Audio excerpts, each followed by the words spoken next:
శ్రీ వారాహి మహారథయాత్రను విజయవంతం చేయాలని శ్రీ వారాహి మహారథయాత్ర నిర్వాహకులు మహారుద్ర స్వామి ప్రజలకు పిలుపునిచ్చారు. తిరుపతిలోని ఓ ప్రైవేట్ హోటల్లో నిర్వహించిన మీడియా సమావేశంలో ట్రస్ట్ గౌరవ అధ్యక్షులు, రథయాత్ర రాష్ట్ర పర్యవేక్షకులు మబ్బు దేవనారాయణ రెడ్డి, సభ్యులు కెఎల్ వర్మ, మహారుద్ర స్వామి మాట్లాడారు. తిరుచానూరు శ్రీ ఆది వారాహి శక్తి టెంపుల్ ట్రస్ట్ మరియు వేలూరు జిల్లా పల్లికొండ త్రిశక్తి వారాహి పీఠం సంయుక్తంగా నిర్వహిస్తున్న ఈ వారాహి రథయాత్రలో వారాహిదేవి విశిష్టతను ప్రజలందరికీ తెలియజేస్తున్నామని అన్నారు. ప్రధాన పట్టణాల్లో వారాహి మహాయాగంలో ప్రజలందరినీ మమేకం చేసి పర్యావరణ పరిరక్షణ కోసం దేవతా వృక్షాలైన బిల్వం, మారేడు, వేప, రాగి, మర్రి మొదలగు మొక్కలను ప్రజల చేత ఉచితంగా నాటిస్తూ మొక్కలు కావాల్సిన వారికి ఉచితంగా పంపిణీ చేస్తూ ఈ రథయాత్ర కొనసాగుతుందని తెలియజేశారు. లోక కళ్యాణార్థం సెప్టెంబర్ 22వ తేదీ నుంచి వారాహి మహారథయాత్రను నిర్వహిస్తున్నామని, 7 రోజుల పాటు 7 జిల్లాలలో మహారథయాత్ర కొనసాగుతుందన్నారు. సెప్టెంబర్ 22న తిరుపతిలో ప్రారంభమై 28న విశాఖపట్నంలో ముగుస్తుందని తెలియజేశారు. ఎన్డీఏకు చెందిన ముఖ్య నేతలు మహారథయాత్రకు హాజరు కానున్నారని చెప్పారు. సెప్టెంబర్ 22న మహారథయాత్ర పర్యటించే ప్రదేశాల వివరాలు తెలియజేశారు. తిరుపతిలోని జీవకోణలో గల జీవలింగేశ్వర స్వామివారి ఆలయం నుండి మహారథయాత్ర ప్రారంభమై రాజీవ్ గాంధీ కాలనీలోని గంగమ్మ దేవాలయం, సత్యనారాయణపురంలోని రామాలయం, గోవిందనగర్లోని నాగాలమ్మ దేవాలయం, లీలామహల్ జంక్షన్లోని సాయిబాబా దేవాలయం, పాత మున్సిపల్ ఆఫీస్, వివి మహల్ జంక్షన్, గిరిపురం జంక్షన్, జ్యోతి థియేటర్ జంక్షన్, ఎన్టీఆర్ విగ్రహం కూడలి, కృష్ణాపురం ఠాణా, 4 కాళ్ల మండపం, తాతయ్యగుంట గంగమ్మ దేవాలయం, ఇందిరా మైదానం వరకు రథయాత్ర కొనసాగుతుందని తెలిపారు.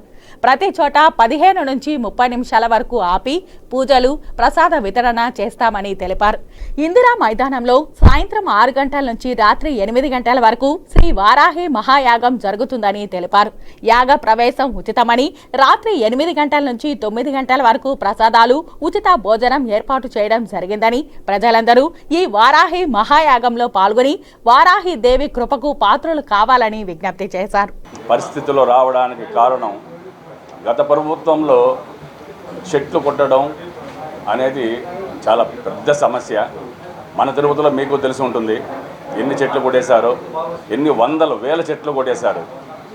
దేని కొట్టారో తెలియదు, దానికి లెక్క పక్కా ఉండదు. ముఖ్యమంత్రి గారు అప్పుడు ఎక్కడికి వెళ్తుంటే అక్కడ చెట్లు కొట్టేయడం, కట్టెలు కట్టడం.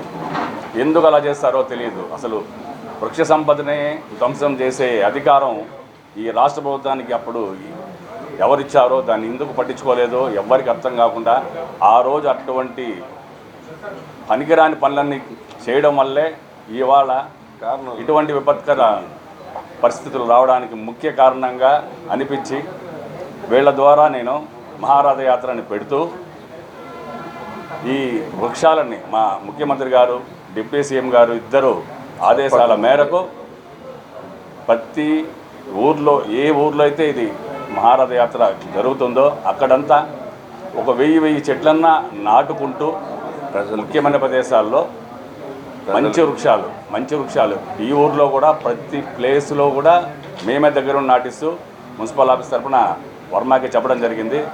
కూటమి పీఠం యొక్క స్వామీజీ వారాహి మాత ఆంధ్రప్రదేశ్లో ఉన్న ప్రజలందరూ సౌభాగ్యంగా ఉండాలనే ఉద్దేశంతో మీకు ఈ మధ్య తెలిసే ఉంటుంది, వారాహి మాతను నమ్మి మనస్ఫూర్తిగా కొలిచిన వారికి విజయం ఎలా చేకూరుతుందో అందరికీ తెలిసిన విషయమే.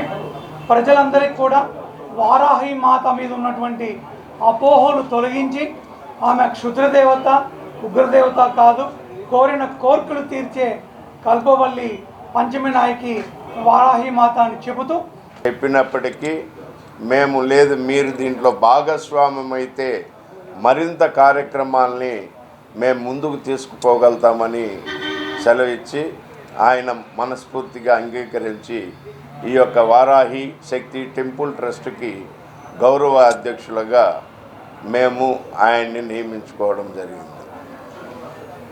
దాని తర్వాత ఆయన అనేక కార్యక్రమాలకి వస్తూ వెళ్ళేవాడు.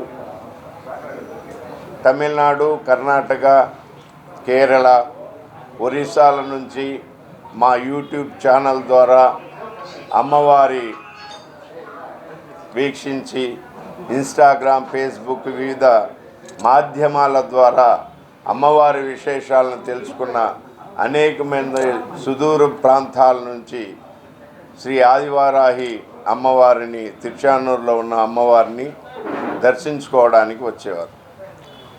వాళ్ళు వచ్చిన ప్రతిసారి ప్రతి ఒక్కరూ అనేక రకాలైనటువంటి సందేహాలను మా ముందర ప్రశ్నించేవారు. అమ్మవారు ఉగ్రదేవత అట కదా, క్షుద్ర దేవత అట కదా, ఆమె తాంత్రిక దేవత అట కదా, వామాచార దేవత అట కదా అని అనేక రకాలైనటువంటి ప్రశ్నలు మమ్మల్ని అడుగుతూ ఉండేవాళ్ళు.